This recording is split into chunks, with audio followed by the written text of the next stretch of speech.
Eto mga bossing, base nga po sa ating previous video, matatandaan ang sinabi ng ating pambansang kamao na si Manny Pacquiao na ayon nga sa kanya ay hindi pa nga raw matanda at hindi pa laos ang isang boksingero sa edad na 30 hanggang 40. Na kung atin nga pong mapapansin ngayon ang mga page, ginamit nga po ng ibang mga fans ni Casimero ang sinabi ng ating pambansang kamao na si Manny Pacquiao para asarin ang mga basher ni Cuadro Alas. Speaking of Cuadro Alas mga bossing, na base naman ito sa BoxRec, si Casimero pa rin ang kinikilalang number 1 na boksingero dito sa ating bansa. Habang sa buong mundo naman mga bossing, nangunguna pa rin dito si Terence Crawford, pangalawa si Canelo Alvarez, nasa pangatlo si Naoya Inoue. Shortcut na tayo sa number 26 mga bossing, nandito nga po si Errol Spence. Nasa number 27 naman si Luis Neri, number 28 si Jaime Munguia.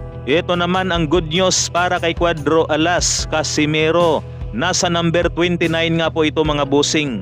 Nasa number 30 naman si Stephen Fulton. Ulitin lamang natin mga bossing na buong mundo nga po ito. Siguro ang iba sa atin ay maaring nagtataka kung bakit nasa number 29 ang isang Casimero. Na ang ibig sabihin lamang niyan mga bossing, kinikilala itong si Casimero bilang active na boksingero. Higit sa lahat ay kanilang kinikilala si Casimero bilang dating 3 Division World Champion.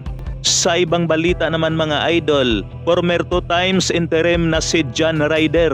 Matapos nga po niya malasap ang 2 sunod na kabiguan mula sa kamay ni Canelo Alvarez. At nitong huli nga mga idol ay makailan beses nga po itong tinumba ni Jaime Munguia hanggang matikio. Na ngayon nga po ay tuluyan na itong namaalam sa mundo ng boxing.